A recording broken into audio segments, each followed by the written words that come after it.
Greetings, everyone. Pete Pardo here from Sea of Tranquility. Welcome to another episode of What's Hot with Sea of Tranquility, bringing you new album reviews all the damn time. If you want to know why we're laughing, watch the blooper that just aired a couple days ago, or yesterday, or whenever. I don't know. Stephen Reid in the co-captain's chair today. What's happening, my friend?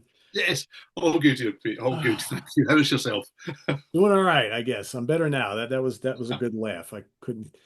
And Stephen let me keep going on that for a little bit till I realized, like, wait a second, what are we doing here? It is new album review day here today, and we're here to talk about, because it's coming out real soon, the 50th anniversary. No, 50? It's actually 53, right? 53? 53. Yeah.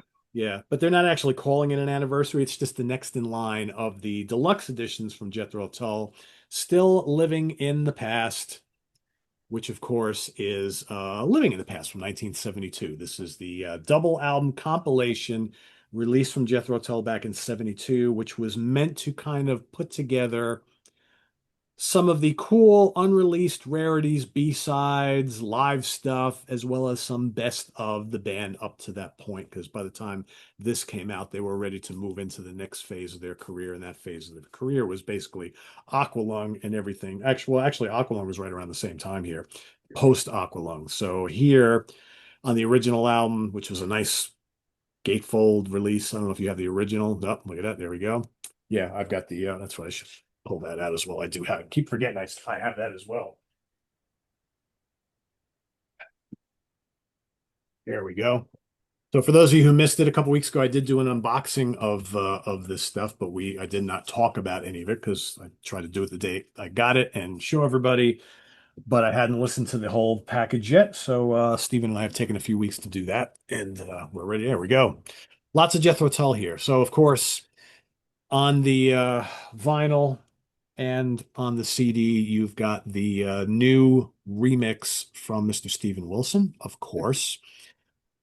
We've got the original, what is it? The original stereo mixes here as well, I believe, right? We've Yep. got all sorts of extras, and the real reason for me to celebrate this is we've got the complete Carnegie Hall performance here, which first time ever complete. I was reading before we started talking, before we started yapping, because we were yapping for a long time before we started recording. There was a record store release vinyl, I believe, about 9 years ago of Carnegie Hall, but heavily edited because it was a two LP set. So here we have the full performance from that New York City gig, which is pretty cool. We had the two tracks on the original Living in the Past. You had Dharma for one, and was a song for Jeffrey, I believe, was on the original album, Hmm. something like that. So many songs here that I've started to get myself confused. I mean, this is jam. It's like jam packed. By It took me kind like two permission weeks to of. get through this. It's Yeah, by kind permission of is oh, the by other one. kind permission. That's right. Yeah. Yeah. Okay. There we go. Yeah. So you got the whole Carnegie Hall. You've got CD1. So let's just read this off here. CD1, the original mixes, remixes, edits, and demos, 1968 to 71. CD2 is part one of the Living in the Past Stephen Wilson stereo remixes. Uh, but he didn't do all of them. That's the interesting. No, there's a complete mix here. The way that I know you haven't even covered what's on every disc here, but I'm going to get picky. Okay. Some of this is remixes. There's a couple that have been AI'd. Yeah. Not that you can really tell, to be fair. I mean that in a good way. Um, there's some original stuff here. There's some previous mixes. My bugbear, my bugbear is that, and I've got a better version than this old banter one. I do have it on CD. This is the album I know. And okay, side three is live, which I always thought was weird. I would have put that last personally. Yeah. It kind of goes live for a side, and you expect it to continue on, and it doesn't. But I get what they did. They did the odds and sods and bits and bobs on side one and two. They did the live on side three, and then you get the EP on side four. The US version is different, is the way that it works. Nothing here repeats that. There's nothing in this set that actually follows the track listing of the original album. So on disc one, you get almost, it starts to follow the album, and you get about halfway through, and it doesn't put any of the live stuff in because we've got Right. two bespoke discs of the Carnegie Hall show, Right. so four and five on the CDs. So it starts to veer off, and you start to get some repeats or different versions, not repeats, but remixes or demos or different mixes or Alternate single master versions. mixes and Absolutely. Then CD2 is side one and two and everything connected to it. And then CD3 is side three, well, side four, really, because they don't put the live stuff in, and everything connected to it. And it makes this is the first one of these that, and I know that we're a snapshot in time and it's a bit of history. It's the first one of these that I kind of felt was a little disjointed as I went through. It yeah. felt more like a collection of songs, which admittedly is what the album was to start Oh, with. But, for sure, but 100%. we've known it so long that it is a cohesive album. And Yeah, now I listen to this and kind of go, where are we? yeah. Even on the disc one, I'm like, where are we? This comes nearest. Yeah, I agree. Yeah. Okay, I, so I got this, very confused when I first started looking at this and yes, seeing what's here because I'm like, that at least kind of flows. You put the one side on, whatever, it's okay. But then, and you'll get confused. I instantly got confused when I started looking at the back here, and I'm like, yeah, because I assumed that Steven Wilson remixed the entire thing. And then it's like the Steven Wilson studio remixes, except, and with a little plus sign. And then you start looking at the tracks. Well, there's a lot he didn't remix on here, right? There's like these are yeah. like 2013 remixes, 2016 remixes. I'm like, so this 2011. So like these things have been remixed like tons already Well, I think that some of this stuff, because they and I, appeared on and I other releases, right? yeah, That's the and I thing. really should have got because I just sat up here. I really should have pulled them all down and compared and contrasted. But there's so much volume across these reissues, it's quite Right. difficult because there are versions of Teacher. There's three versions of Teacher on this new one. I'm convinced that some of these must be on other reissue sets already I because we've think had so. the US Yeah. single, but I get why you put it all together because this is a snapshot in time, so it does belong, and I'm not complaining. The vinyl gives you the nearest representation. The live stuff is back on it, Right. and it does run in order, and it puts together the UK and the US versions. So where say there's three or four tracks of UK, but on the US version there's a different song. They do the three or four tracks of UK, then they slot in the US one, and then so depending on which territory you're in, you'll still kind of go, oh, but so this is a fabulous listening experience. I found this one of this brilliant and confused. Yeah. Or it confused me. We're maybe talking more about my hang-ups than anything else here.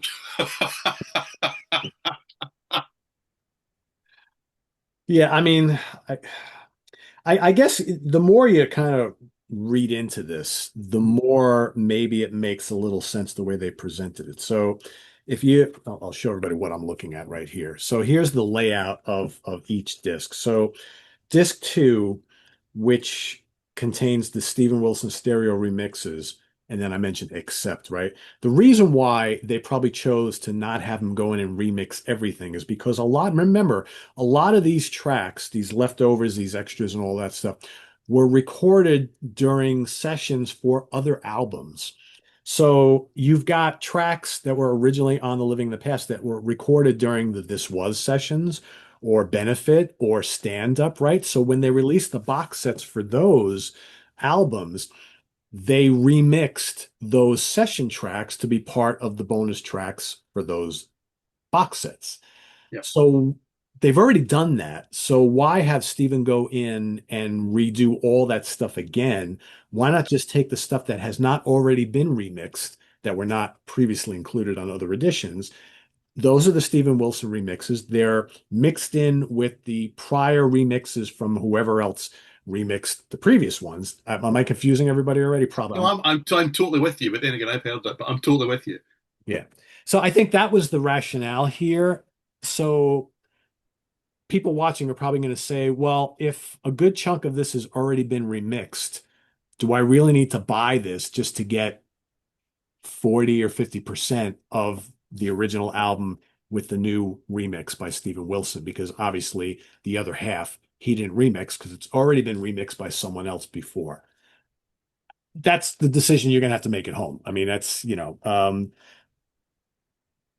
how, before we get to the live stuff, how do you like the sound of this? I guess it's like what I direction like are the we sound going? of it a lot. I also like the sound of this. This is good Yeah, because the vinyl sounds really, really new good. vinyl's often a question, and the Yes, vinyl sounds great. I would agree. Um, I like the way it sounds a lot, and I would add to you are exactly right. I think with the choices they've made regards to remixing and remastering, that what they have done is they've made all of the discs equal.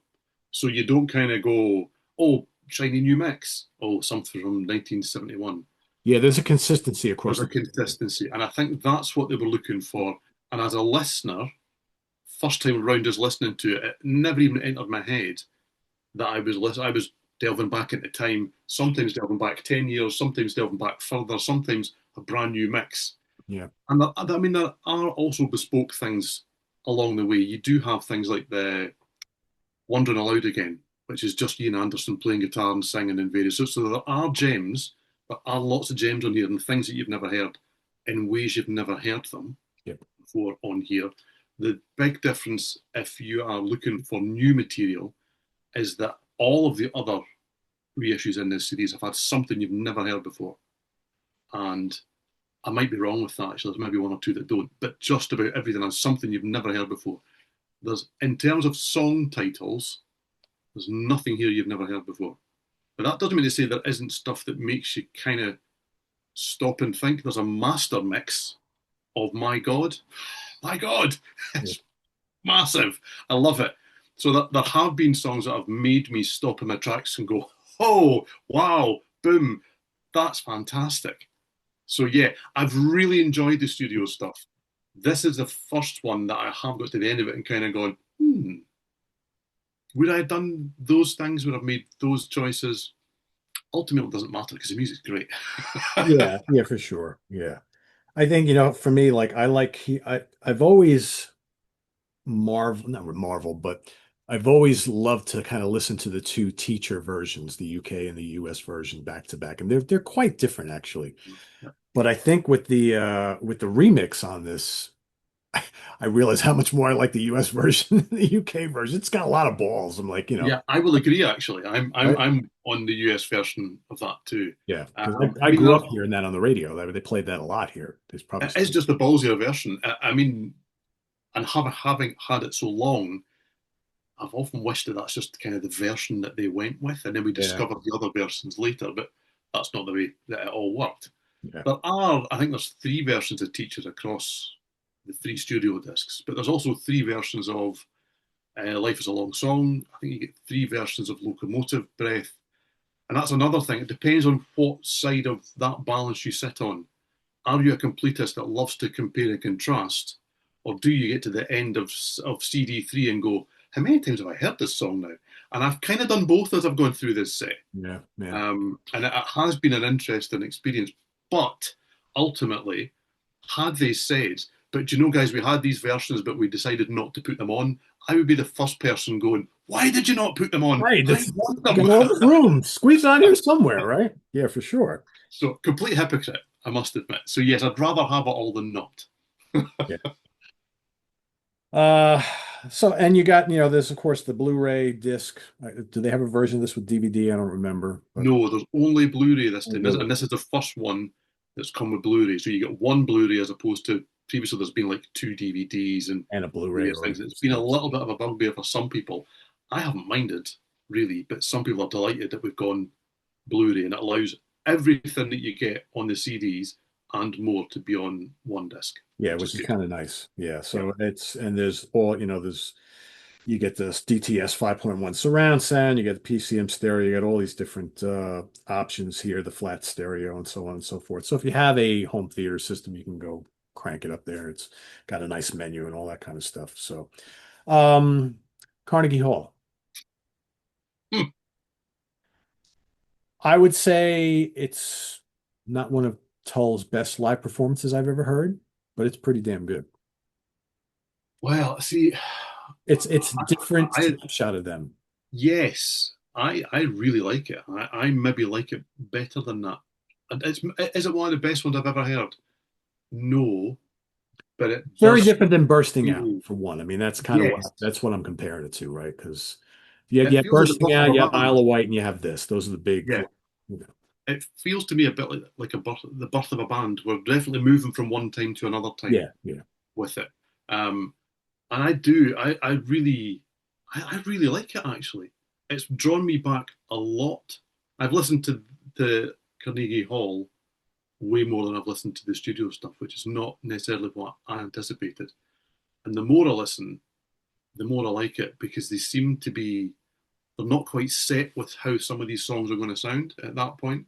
They're still finding their way. And that actually in some ways has made it more powerful for me. I've written in my review for the webzine that it is a band firing on all cylinders because I really do think I mean it helped I love Clive Bunker, that's a good start. yeah, yeah. That's gonna help. It's the lineup is Anderson, Martin Barr, Glenn Cormack, John Evan, and Clive Bunker. And I think there's a real chemistry there. I really like it, I have to say. Yeah. It sounds brilliant. It sounds great. It really does sound great. It's funny if you go read the liner notes because, of course, you got Ian in the booklet talking all about all these tracks and which ones he likes, which ones he doesn't like, so on and so forth. It's so funny how critical he is of his own work. Yeah, Yeah. I mean, big time. I mean, that's always been the case, but yeah, he kind of downplays the Carnegie Hall performance a little bit. Like, there was a lot of media about it, and he said the week was so busy, and we just kind of went out and did our thing. He goes, but I didn't think we necessarily sounded better at that show than any other show that we'd ever done. Whatever. For folks, who hadn't heard it before, maybe other than on the Living in the Past. It's a long concert. A lot of the Mhm. songs are stretched out. There's a lot of Yep. solos and things like that. So as opposed to like Bursting Out, which is everything's Yes, quite. pretty compact and faithful to the studio versions. This is not that at all. And like Steven mentioned, you have like a lot of cool tracks here that they're still working out live, or that they're really just kind of pushing the boundaries on. I mean, for instance, you've got Nothing is easy. You've got My God is on here. You've got With You There to Help Me. All the little between song banter is here. So there's a lot of Yep. talking with the audience too. So you got to expect that. With You to Help Me by Kind Permission of, Song for Jeffrey. You've got To Cry You a Song, which is interesting and a little different than the studio version. It There's is. subtle Yeah. differences, which is kind of cool. You got Sasity, You're a Woman, which I think that's a great track. It's so good. Reasons for Waiting. You got Dharma for One, which is like, an hour and a half long, of course. We Used to Know, and then the guitar solo, and then 4,000 Mothers. I think 4,000 Mothers is awesome on here. Really, Yeah. really good. So again, it's a long show. It's spread across 2 discs, and expect most of the songs to be longer than they are in the studio versions. There's lots of solos and things like that, but I it would say sounds that great. yes, and I would say that that length and the kind of freedom that seems to be there for them to open up and play solos and whatever, it's less aggressive than some of the kind of more classically held shows. Yes, yes. It's less in your face, and that would usually be something that would make me kind of go, yeah, it's good, but it's not great. It really works with this material, I think. I really like the way that the songs breathe during this performance, and it does allow them. You kind of get the impression if you saw them again the night after, they would be different, Yeah. and I quite like that because although Tull, the talent with all the lineups has been fantastic, they do kind of get to a period where you kind of know what you're going to get, and you know it's going to be brilliant. This, when you listen to this, you're not quite sure what you're going to get. I found that really A little quite more entertaining. nuanced, I think, right? It's like I noticed like Martin's guitar is a little less riffy on this Yes. live set, Yep. which some people may like, some people may not, right? Mm-hmm. He's there, I mean, for sure, but it's like there's lots of flute. John Evan is very prominent on this. Yeah, it's really good. It's just, but again, it's a snapshot in time. So if you're used to hearing more live Toll recordings from like the middle of the decade or a little bit further on, it's definitely very different than that. This is still, like you mentioned, a band coming out of their blues and folk roots, Yep. working their way into a little bit more bombastic music and prog and what have you. They're not quite there yet, but they're moving there. So it's very, very interesting stuff, and it's good to have it all in one place finally. Yes. Yep. Yeah. And of course, I mean, you can't beat this. If you're a collector, and I know so many people who love Tull and who have all of these and just fawn over these. There's a reason why. This is a book. I mean, I Yeah. I sat down like about a week ago and I'm like, oh, you know what? I think tonight I'm going to sit down after work and I'm going to, in one sitting, go and read this whole thing. Yeah, you're not going to do that. No, There's it's a so much hundred. information. This is Yeah, like, you really got to take this all in. it's a 100-page book that happens to be Yes. in between the CDs. It does make, as with all of them, for not the most comfortable reading experience, No, not really. Not really. and you're kind of frightened that if you overdo it, you'll damage it. Yeah. But it is worth the effort. It's worth taking care of it and reading it all because Anderson, I mean, Ian Anderson's always good value. He just, there can't be many band leaders that are quite as candid as he is. And it does make for fascinating reading. And the articles inside here are really good. And Yeah. it seems like it's an interesting era for the band to hear about because there's so much change, there's so much happening. It's all beginning to happen, and yet it's not all going their way. And he doesn't like everything that's going on, but I don't think he ever has, to be fair. No, he So never has. yeah, He never so has. it's fascinating. I haven't quite read it all yet. I'm going to be honest, even though I've had it for a couple of weeks. There is that much there There's a to read. lot. And Yeah, it's a lot to take in, and it's not fast reading because there's so much intricate detail and explanation about every song and every aspect of the yeah, recordings that you have to kind of like really soak it in. This is not flip through casual read because you're not gonna nothing's gonna sink in if you do it that way. So yeah, yeah. you have to spend time with this, as all of these booklets are, which I really like. Yeah, I mean, this is a fascinating band. Is there any other band on the planet? We listen to a lot of music and a lot of different bands. I mean, how many bands could do year after year, put out volumes like this of their entire catalog that has four, five, six, seven discs of alternate mixes, alternate takes, never heard before recordings, the studio and live. I mean, the different mixes. I just there's no other band that does this like Yeah. this. On the floor behind me, I've got the new tracks too from Bruce Springsteen. I've only listened to the first disc so far. I haven't had the time to delve into it properly because I'm trying to treat it as an album and listening to it 5 or 6 times before I even We move consider on to the what's next one. next. Yeah. And the amount of people that have gone, wow, he's got so much material that nobody's ever heard before. Nobody could ever be like that. There's more with Tull. There's Yeah. more. Yeah. Yeah. Yeah. For sure. And what's amazing is he's held on to all this stuff for all these years. That's the crazy thing. Yeah.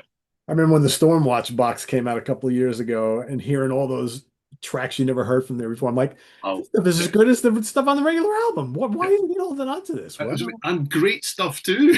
it's just as good as everything else that was on the album. And it's like there's like four extra tracks on there. Like, man, this should have been on the it should have been a double album. It's like it's crazy. And we got snippets over the years on various box sets and greatest hits albums and things like that. But man, it's I think if you were to put together a collection of just all of that stuff, all of these session tracks that were never released on the original albums, and put that all, you'd probably have like a triple or a quadruple album, Oh yeah, at minimum, yeah. Because right? it's funny because albums like Living in the Past have been around for 53 years. It's just part of the catalogue, but you've got to remember the stuff on that original release that wasn't on anything else, or was just on an EP or whatever it may. So you have to include all that really. Because that was the And first time he actually did this. absolutely. And then if they did a greatest hits, you tend to find there was at least one or two songs that you'd never heard before. If they did a box set, there was a handful of songs you'd never heard before. And then, so when these started to come out, you were like, I'm about to have basically all of this stuff. No, not No, even close. we were like shocked that there was still more stuff. It's like, man, it's like you threw three new Yeah, tracks on MU, you threw two on the other one. You had the nightcap thing, which had all sorts of other cool stuff. yeah, the Not just nightcap as well. this, and there's more. But Yeah, wait, there's there's a more. It's batty when you think about it, right? And then yeah, you have these other bands who remaster and reissue and remix their albums. Like, oh, are there any bonus tracks? No, we had nothing. yeah, Went to the studio with 8 tracks. That's what we recorded. Done. Right? yeah. Not with this band. This is why when no names mentioned, Pete, because you don't like this band at all. This is why when some bands put out sets like this and they go and let you hear all the sessions that they did, and what you get is the same 5 songs 8 times. Yes. I'm a little bit like, Yeah. if that's all they've got, that's all they've got. So that's fine, and I'd rather hear it than not. But having the chance to hear stuff you've never heard before, Yeah. that's great.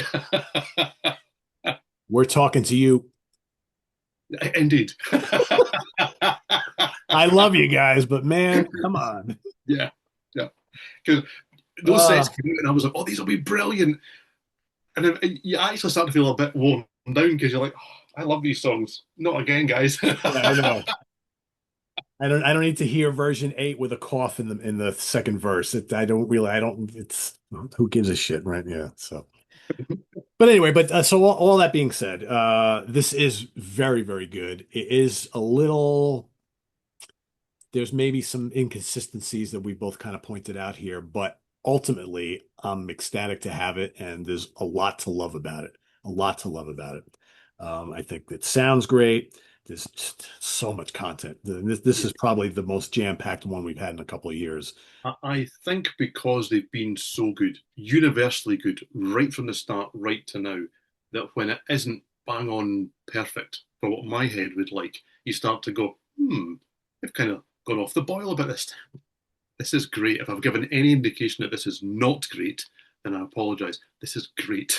It is great. It is great. And like we said, if you just want the original Yeah. album remixed, get the vinyl. It And you sounds get amazing. But if you this with want, it too. yes, yeah, you get the nice booklet with all the info in there. But if you want the full Carnegie Hall performance and you want all the extras and odds and sods and things like that, well, and the booklet, this is a no-brainer. And the great thing about these, when you buy these when they first go on sale, they're pretty reasonable. If you Yes. wait and then you want it 6 months from now, well, you might be paying out the ass for it at that point. So jump on these quick while they're hot. So anyway, that's our review of Still Living in the Past. If you've heard it, let us know what you think down in the comments below. If you have no interest in getting this and you just love the original vinyl release you've had all these years, or all the CD, that's cool too, right? Just let us know what you think of Living in the Past in general. And see Stephen and I back again with the UK connection in just a couple days. So we will be 3 weeks in a row UK connection shows. And then you'll probably get a From the UK connection the week after that. So we're going to be like on a 5 week run with this crazy Saturday show we do. We can only apologize. Yes, yes. I will say, because it does, for folks watching, it does not go unnoticed. We all read the comments quite a bit, and I have been seeing for a number of weeks a number of people who tell us that the UK Connection is their favorite show on the channel. I do love to see that.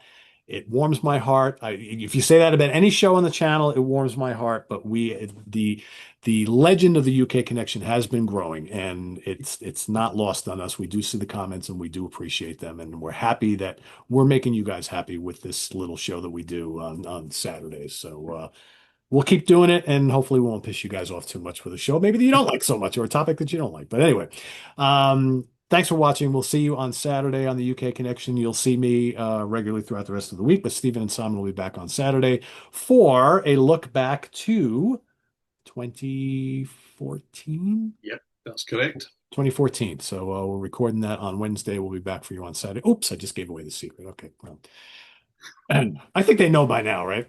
I think they do, I think yes. they do, right? We still get every now. Oh, is this live on Saturday You afternoons? guys give up your I'm Saturday catching a night for live us. show. Like, no, you're not. You're not. So anyway, we'll see you then on Wednesday on the UK Connection. We've got coming up rest of the week more new album reviews coming up. We've got what is this airing? All right, we've got Hudson Valley Squares tonight because this is going to air today, Stephen. Hudson Valley Squares happening tonight. We got In the Prague Seat tomorrow, and UK Connection ranking the albums of what did I just say? Axe coming up on Sunday. Friday is Professor's Picks. No Martin Popoff for myself this week. That'll be next week. So yeah, a lot's coming. And more than that. And probably shit that I've forgotten because I forget all the time because I get the olds. So anyway, for Stephen Reid, I am Pete Pardo. Thanks for watching us on this long version of Still Living in the Past. We're still going to be living it once we get off air. So it's going to go on perpetually. And we'll see you soon. Take care, everybody. Bye bye.